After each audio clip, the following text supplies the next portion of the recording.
सभी छोटे बड़े श्रोताओं को सुनीता भटनागर का प्यार भरा नमस्कार। ऑडियो स्टोरीज के हमारे चैनल कहानी जगत में आप सभी का स्वागत है। हिंदी कहानियों की श्रृंखला में आइए आज सुनते हैं अलका सैनी जी द्वारा रचित कहानी लाक्षागृह। दुष्यंत के पिताजी ने जैसे ही कॉलबेल बजाई तो सामने सरला खड़ी थी। सरला से दुष्यंत के पिताजी का खून का कोई रिश्ता नहीं था, मगर एक ही जाति और गोत्र के थे, इसलिए वे परस्पर एक दूसरे को भाई बहन ही मानते थे। हॉस्टल में सारा सामान रखकर दुष्यंत अपने पिताजी के साथ रिक्शा में बैठकर चिट्ठी वाले पते पर पहुंच गया। सरला के परिवार को यहाँ पर आए 4 साल हो गए थे। एक क्षण को तो सरला चुपचाप खड़ी देखती रही, फिर गौर से देखने पर पहचानते हुए इतनी खुश हुई कि दुष्यंत के पिताजी के गले लग गई। वे पिताजी को अपने सगे भाई की तरह मानती थी। दोनों की आंखों में खुशी के आंसू छलकने लगे। दुष्यंत भी सरला को अपनी सगी बुआ की तरह ही मानता था। कुशल क्षेम पूछने के बाद सरला कहने लगी, भाई साहब, इतने बरसों के बाद आज इस तरफ का रुख कैसे कर लिया? दुष्यंत के पिताजी कहने लगे, दुष्यंत का एडमिशन यहाँ के डीएवी कॉलेज में हो गया है, इसलिए इसे यहाँ छोड़ने आया था। हॉस्टल में सामान रखकर बस सीधे यहीं आ रहे हैं। इतने बड़े शहर में इसे भेजने पर तुम्हारी भाभी का तो रो रो कर बुरा हाल था। उसने ही तुम्हारा पता ढूंढ कर दिया है। अरे भाई साहब, आप दुष्यंत की बिल्कुल चिंता ना करें। मेरा क्या ये कुछ नहीं लगता? इसे अपनी गोद में खिलाया है मैंने। हॉस्टल में क्यों? ये यहाँ हमारे पास ही रहेगा। नहीं, कॉलेज के अंदर ही हॉस्टल है, इसलिए इसे पढ़ाई में कोई दिक्कत नहीं आएगी। बाकी जब इसका मन हुआ करेगा तो ये आ जाया करेगा आप लोगों के पास। पहले जब तुम्हारी चिट्ठी आया करती थी तो कई बार मन हुआ करता था तुम लोगों से मिलने का, मगर ऐसा कोई मौका ही नहीं मिला। अब जब दुष्यंत खुद यहाँ पढ़ने आ गया है तो जैसे ही सरला की चिट्ठी मिली थी तो सबके मुरझाए चेहरे खिल उठे थे। जब से दुष्यंत का एडमिशन चंडीगढ़ के सबसे बड़े कॉलेज में हुआ था, तब से सबके दिलों में एक अजीब सी घबराहट हो रही थी। उसकी माँ तो बार बार यही कह रही थी, कैसे रहेगा मेरा बेटा इतने बड़े शहर में, जहाँ ना कोई जान है ना कोई पहचान है। दुष्यंत के पिताजी माँ को हौसला देते हुए बोले, अरे उसने अकेले शहर में थोड़े रहना है, हॉस्टल में रहेगा जहाँ इतने बच्चे और भी तो होंगे। पता नहीं कितनी दूर दूर से बच्चे आते हैं उस कॉलेज में पढ़ने के लिए। हम तो बहुत भाग्यवान हैं जो हमारा लाडला वहाँ पढ़कर खानदान का नाम रोशन करेगा। लोग तो तरसते हैं वहाँ पढ़ने के लिए। सब अपनी अपनी बातें कर रहे थे, परंतु किसी को ये ध्यान नहीं था कि दुष्यंत के मन पर क्या बीत रही है। उसके मन में भी तरह तरह के विचारों की उथल पुथल चली हुई थी। वह इतने बरसों में कभी भी तो अपनी माँ के बगैर नहीं रहा था। रात के समय तो अब भी उसे अकेले सोने में डर लगता था और माँ की मौजूदगी उसे बहुत तसल्ली देती थी। पर उसे न चाहकर भी पढ़ाई के वास्ते जाना तो पड़ेगा ही।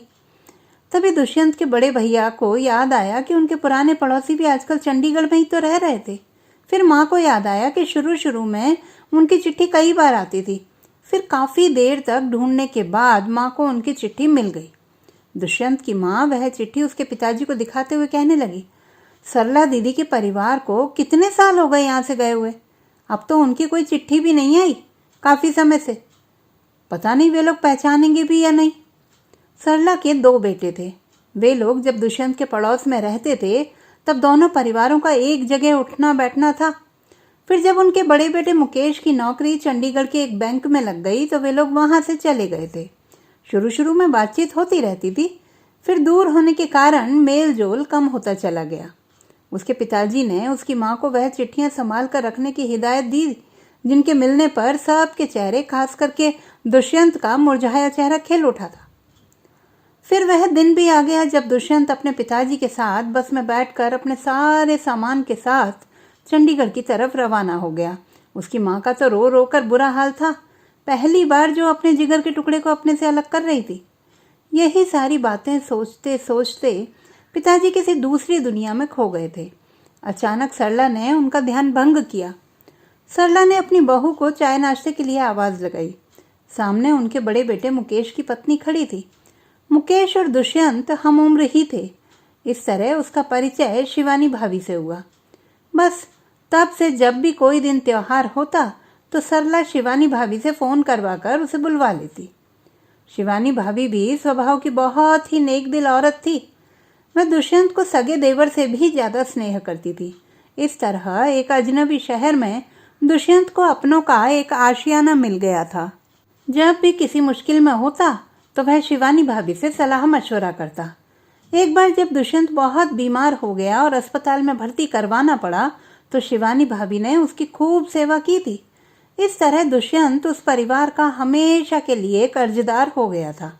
उनके अपनेपन में उसकी पढ़ाई के 5 वर्ष कैसे बीत गए उसे पता ही नहीं चला। कॉलेज पूरा होते ही दुष्यंत के अच्छे अंकों के कारण लंदन की एक कंपनी में उसे नौकरी मिल गई, पर वहां जाकर भी वह उस परिवार के स्नेह को भुला नहीं पाया और वह कभी फोन से तो कभी पत्र द्वारा उनसे संपर्क में रहता। जवाब में शिवानी भाभी भी चिट्ठी जरूर लिखती। जब दुष्यंत को लंदन गए 2 वर्ष बीत गए तो सरला बुआ को उसकी शादी की चिंता होने लगी। उन्होंने शिवानी भाभी से चिट्ठी लिखकर दुष्यंत की जन्म पत्री मंगवाने को कहा। कुछ समय बाद दुष्यंत के लिए श्वेता का रिश्ता आ गया। उसके चाचा जी उसी कॉलेज के वाइस प्रिंसिपल थे। दुष्यंत खुद को बहुत खुशकिस्मत समझने लगा। इतने बड़े घर की और पढ़ी लिखी लड़की पाकर वह बहुत खुश था। कभी पत्र द्वारा तो कभी लंबी लंबी कविताएं लिखकर श्वेता से अपने प्रेम का इजहार करता और अपनी आने वाली जिंदगी के रंगीन सपने बुना करता। श्वेता भी दुष्यंत जैसे होनहार और सीधे साधे लड़के को पाकर बहुत खुश थी। आखिर दोनों विवाह बंधन में बंध गए।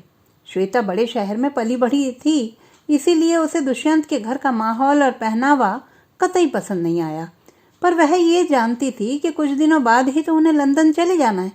विवाह से पहले ही उसके लंदन जाने का सारा बंदोबस्त दुष्यंत ने कर लिया था, क्योंकि इतनी दूर से बार बार आना जाना कहाँ संभव था। मगर जैसे ही हवाई जहाज ने जमीन पर लैंड किया, वैसे ही दुष्यंत के मन ने अतीत की यादों से वर्तमान के धरातल पर लैंड किया। जब से श्वेता से उसकी शादी हुई थी, दुष्यंत 3 वर्षों में अपने घर इंडिया एक बार भी नहीं आ पाया था। इस बार दिवाली पर उसका मन था कि वह इत्मीनान से अपने माता पिता और भाई बहन के पास रहे। उसका मन था कि इस बार सब साथ में मिलकर दिवाली मनाए। वह चाहता था कि श्वेता भी उसके घर के संस्कारों को समझे और अपनाए, ताकि भावी पीढ़ी में भी उसके खानदान के संस्कार आ सकें। दिवाली से एक दिन पहले वह चंडीगढ़ जाकर अपने जानने वाले सब दोस्तों और रिश्तेदारों को मिलना चाहता था। श्वेता का मायका भी तो चंडीगढ़ में ही था। उसका मन था कि श्वेता भी सबसे मिले। वह सरला के परिवार के सब लोगों के लिए तोहफे खरीदकर साथ लाया था। इतने बरसों में वह एक पल को भी तो वह सबकी आत्मीयता को भुला नहीं पाया था। दुष्यंत ने कॉलबेल बजाई तो सामने शिवानी भाभी खड़ी थी। शिवानी भाभी ने कई बार पत्र लिखकर दुष्यंत को श्वेता से मिलने की इच्छा जाहिर की थी। जब दुष्यंत ने श्वेता से वहां जाने के लिए कहा तो श्वेता कहने लगी, तुम अकेले ही चले जाओ ना, मैं कुछ दिन अपने माता पिता के पास भी रह लूं, मेरी उनसे कोई जान पहचान थोड़ी है। जब दुष्यंत ने काफी जिद की तब जाकर वह वहां जाने के लिए मानी। वहां जाकर शिवानी भाभी और सरला बुआ का दुष्यंत के प्रति प्यार दिखाना उसे कतई पसंद नहीं आया। जब शिवानी भाभी श्वेता को उपहार देने लगी तो श्वेता ने इनकार कर दिया। एक बार तो श्वेता के ऐसे रवैये से दुष्यंत को बहुत बुरा लगा, पर उसने बात को संभालते हुए श्वेता की तरफ से स्वयं हामी भरकर उनका दिया तोहफा अपने पास रख लिया। वापस आते समय श्वेता से रहा नहीं गया और दुष्यंत से कहने लगी, देवर भाभी का कुछ ज्यादा ही प्यार दिखाई दे रहा था। मेरे सामने ये सब कुछ चल रहा था तो पता नहीं शादी से पहले। दुष्यंत उसकी शूल भरी बातें सुनकर चुप रहा, क्योंकि उसे पता था कि श्वेता अपने मायके जाकर बात का बतंगड़ बनाए बिना नहीं रहेगी। शुरू से ही उसे हर छोटी से छोटी बात अपनी माँ को बताने की आदत थी।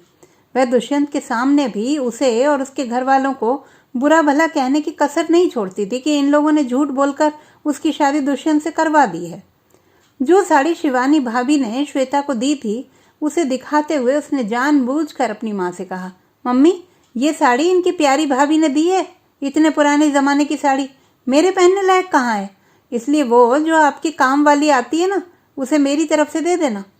ठीक इसी प्रकार दुष्यंत की बहुत इच्छा थी कि वह श्वेता के साथ एक बार अनुराग की माँ और बहन से मिलकर आए। अनुराग उसके कॉलेज का सबसे अच्छा दोस्त था, जो हर छुट्टी वाले दिन अनुराग को अपने घर ले जाता था। कितनी ही बार उसने उसकी माँ और बहन के हाथ का बना खाना खाया था। जब भी वह हॉस्टल के खाने से उकता जाता तो अनुराग उसे जबरदस्ती अपने घर ले जाता था। जब उसकी नौकरी लंदन लग गई थी उसके 1 साल बाद अनुराग का कैंसर के कारण देहांत हो गया था।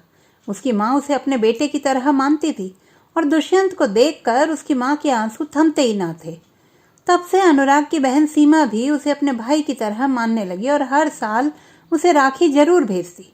इस बार दुष्यंत काफी समय के बाद अपने देश लौटा था, इसीलिए वह अनुराग की माँ और बहन को भी अपनी तरफ से कुछ देना चाहता था। पर दुष्यंत की हिम्मत ही नहीं हुई कि वह श्वेता को अनुराग की माँ से मिलने के लिए कहे। इसलिए वह दुखी मन से अकेले ही चला गया उनसे मिलने, क्योंकि इतनी दूर आकर वह उनसे मिले बगैर नहीं जा सकता था। फिर पता नहीं कब दोबारा इंडिया आने का प्रोग्राम बने। वह अपने चारों तरफ दुखों की दुनिया का निर्माण कर रहा था। दुष्यंत के भोलेपन तथा उसके परिजनों दोस्तों से मिलने की उत्सुकता को देखकर कटाक्ष करते हुए श्वेता अक्सर कहा करती थी, तुम चाहे लाख दुनिया के किसी भी अच्छे से अच्छे शहर में रह लो, पर रहोगे देहाती ही। आजकल की दुनिया में ये खोखले रिश्ते नाते क्या मायने रखते हैं। ये सब सुनकर दुष्यंत को बहुत बुरा लगता और मन ही मन वह श्वेता से दूर होने लगा। जो सपने उसने अपनी विवाहित जिंदगी और अपने जीवन साथी के देखे थे, वे एक एक करके धराशायी होने लगे। दुष्यंत को श्वेता के शक्की और संकीर्ण व्यवहार से बहुत दुख पहुंचता और वह मन ही मन नाराज भी होता। वह अपने बीते समय और रिश्ते नातों को कैसे भूल सकता था। इस बात की गवाही उसका मन, उसकी आत्मा कभी नहीं देती थी। एक बार जब दुष्यंत की माँ ने दुष्यंत के किसी काम को लेकर तरफदारी की तो श्वेता ने जहर खाकर मर जाने की धमकी दी थी।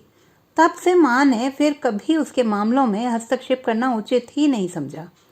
दिवाली वाले दिन दुष्यंत के गांव में उनके सब रिश्तेदार श्वेता से मिलने आने वाले थे, क्योंकि पहली बार तो वह शादी के बाद ससुराल आई थी। इसलिए दुष्यंत की माँ चाहती थी कि श्वेता उनकी पारंपरिक वेशभूषा घाघरा चोली में तैयार हो। उन्होंने बड़े चाव से उसके लिए खास तौर पर नया परिधान बनवा कर रखा था, परंतु श्वेता ने आदत से मजबूर उसकी माँ की बात को मानने से इनकार कर दिया, यह कहते हुए कि दुष्यंत, तुम्हें पता है मैंने ऐसे कपड़े जीवन में कभी नहीं पहने। ना ऐसे कपड़े पहनकर मुझे जोकर बनने का शौक है, जिसमें गांव की गंवार औरतें अपने जिस्म की नुमाइश करती हैं। सब लोग श्वेता के मुंह की तरफ देखते रह गए। जब सबने उसे मनाने की कोशिश की तो वह गुस्से में आग बबूला होते हुए कमरे में चली गई और अंदर से कमरा बंद कर लिया, यह कहते हुए, दुष्यंत, मुझे तुम्हारे किसी गंवार रिश्तेदार से मिलने जुलने का कोई शौक नहीं है। अच्छा होता अगर तुम मुझे वहीं चंडीगढ़ मेरे माता पिता के पास ही छोड़ आते, तो कम से कम यहाँ के व्यर्थ की परंपराओं से तो बच जाती। उस दिन घर का माहौल त्योहार वाले दिन भी श्वेता के बचकाने और अड़ियल व्यवहार के कारण इतना गमगीन हो गया कि दुष्यंत की दिवाली को लेकर सारी इच्छाएं धरी की धरी रह गईं। दुष्यंत का मन बहुत ही भारी भारी हो रहा था और उससे रहा नहीं गया, और अगले दिन अकेले में वह अपने पिता के सामने अपने मन की सारी व्यथा कह बैठा। पिताजी, अब मैं और जीना नहीं चाहता। मैं अपने वैवाहिक जीवन से बहुत तंग आ गया हूँ, इसलिए मरना चाहता हूँ।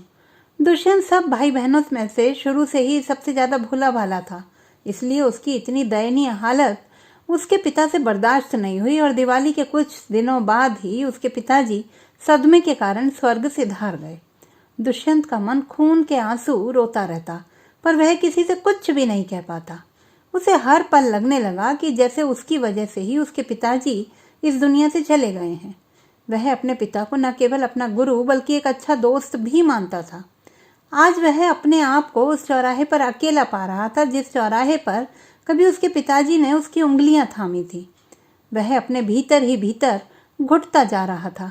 इसी तनाव से आक्रांत होकर एक दिन उसने श्वेता से कहा, श्वेता, जिस तरह से तुम सबके साथ दुर्व्यवहार करती हो और माता पिता का दिल दुखाती हो, तो कहीं उनकी हाय लगने से तुम माँ बनने से वंचित न रह जाओ, क्योंकि माँ बनना ही एक औरत के लिए सबसे सुखदायी पल होता है। बस इतनी बात क्या सुनी कि वह तमाकर बोलने लगी, अच्छा, अगर मैं बांझ रह गई तो तुम किसी और से शादी कर लेना, तुम्हारे मन की भड़ास भी पूरी हो जाएगी। तुमने मुझे सबसे बड़ी गाली दी है, बांझ कहकर, जो कि मैं जीवन भर नहीं भुला पाऊंगी। इधर उधर के विचारों की उधेड़बुन की तंद्रा दरवाजे पर कॉलबेल बजने की आवाज के साथ ही समाप्त हो गई। उसने देखा सामने पोस्टमैन चिट्ठी लेकर खड़ा था। दुष्यंत ने देखा तो वह शिवानी भाभी की चिट्ठी थी। उन्हें इंडिया से वापस आए अभी कुछ दिन ही बीते थे। दुष्यंत को वह दिन याद आ गया जब जैसे ही शिवानी भाभी की चिट्ठी श्वेता के हाथ लगी थी, वैसे ही उसने सारे घर में कोहराम मचा दिया था। दुष्यंत के विवाह को अभी कुछ महीने ही बीते थे। नई नई नौकरी थी, इसलिए लंदन जैसे इतने बड़े शहर में घर बसाना कोई आसान बात तो थी नहीं। इसलिए विवाह के बाद जब श्वेता लंदन आई तो वह दुष्यंत का रहन सहन देखकर परेशान हो गई। उसने जो बाहर के मुल्कों के हसीन सपने देख रखे थे वैसा उसे कुछ भी नजर नहीं आया। वह चाहती थी कि उसके घर में हर ऐशो आराम की चीज उपलब्ध हो। दुष्यंत ने प्यार से श्वेता को समझाया भी था, श्वेता अभी मुझे नौकरी करते हुए ज्यादा समय नहीं बीता है, और फिर लंदन जैसे शहर में गृहस्थी जमाना कोई आसान काम है क्या? जो पैसा मैंने 2 बरसों में जोड़ा था वो हमारी शादी में खर्च हो गया। इस पर तो श्वेता और भी भड़क गई और कहने लगी, तो क्या तुम्हारे माँ बाप कंगाल थे जो तुम्हारे पैसों से तुम्हारी शादी की? मुझे कुछ नहीं सुनना। तुम्हें शादी से पहले ये सब सोचना चाहिए था कि एक लड़की को घर में हर चीज चाहिए होती है। यहाँ तक कि तुम्हारे पास तो रसोई घर का भी पूरा सामान तक नहीं है। फिर कार जैसी चीजों की तो बात ही छोड़ो। एक मंगलसूत्र की खाक उम्मीद करनी तुमसे, जो एक अच्छी साड़ी तक नहीं दिला सकते। श्वेता, मेरे माता पिता के पास जो भी पैसा था ना, उन्होंने मेरी पढ़ाई लिखाई पर खर्च कर दिया था। इस पर भी श्वेता चुप नहीं हुई और जब भी मौका मिलता वह दुष्यंत को ताने मारने से पीछे न हटती। जिस चिट्ठी में शिवानी भाभी ने दुष्यंत को जन्म पत्री भेजने को कहा था, एक पुरानी किताब में उस चिट्ठी के मिलने पर तो श्वेता ने सारा घर आसमान पर उठा लिया था और यहाँ तक कि अपनी माँ को इंडिया में फोन भी कर दिया था और शिवानी भाभी के बारे में जहर उगलते हुए बोली थी, मुझे तो पहले से ही पता था कि वो इनकी प्यारी शिवानी भाभी हमारा रिश्ता होने देना नहीं चाहती थी। मेरी तो वो शुरू से ही दुश्मन है, इसीलिए वह मेरा रिश्ता दुष्यंत के साथ तोड़वा कर जन्म पत्रियों में उलझाकर अपने करीबी रिश्ते में कहीं और शादी करवाना चाहती थी। उस दिन रात को श्वेता ने गुस्से में दुष्यंत को मर जाने की धमकी दी कि वह जहर खाकर मर जाएगी। दुष्यंत श्वेता की बातें सुन सुनकर मन ही मन बहुत डर गया था और कई दिन तक रात को ठीक से सो भी नहीं पाया था। जब दुष्यंत ने शिवानी भाभी की चिट्ठी खोली जिसमें उन्होंने लिखा था, प्यारे दुष्यंत, तुम लोग हम लोगों से इतनी दूर खास तौर पर मिलने आए, बहुत अच्छा लगा। इतने बरसों में भी तुम हम लोगों को भूले नहीं और हम लोगों के बारे में अभी भी इतना अच्छा सोचते हो। मम्मी जी तुम लोगों की बहुत तारीफ कर रही थी। श्वेता को मिलकर बहुत अच्छा लगा। ऐसी सुंदर और पढ़ी लिखी लड़की किस्मत वालों को ही मिलती है और हम लोग बेकार ही तुम्हारी शादी की कितनी चिंता किया करते थे। मम्मी जी ने तुम्हारी जन्मपत्री भी कहाँ कहाँ नहीं दिखाई थी, पर जब दिल मिलते हों तो जन्मपत्रियां मिलाना सब रूढ़िवादी विचार हैं। जब भी इंडिया आया करो तो हम लोगों से जरूर मिलने आया करो, अच्छा लगता है। तुम्हारी भाभी। दुष्यंत की आंखें बरबस ही वह चिट्ठी पढ़कर नम हो गईं और उसने वह चिट्ठी श्वेता को दी पढ़ने के लिए और मन ही मन उदास हो गया यह सोचकर कि शिवानी भाभी ने कितना सही लिखा है कि दिल मिलने जरूरी होते हैं। कभी कभी तो अजनबी और पराये लोग भी अपनों से बढ़कर लगते हैं और जन्मों के रिश्ते निकल आते हैं और कभी कभी पास रहकर भी अजनबी और पराये ही लगते हैं अपने। दुष्यंत को सब तरफ धुआं धुआं ही नजर आने लगा और उसके सपनों का लाक्षागृह धीरे धीरे आग की लपट पकड़ने लगा था। तो दोस्तों, ये थी हमारी आज की कहानी। आपको कैसी लगी कमेंट बॉक्स में लिखना ना भूलें। चैनल को सब्सक्राइब करें, लाइक करें और मित्रों के साथ शेयर करें।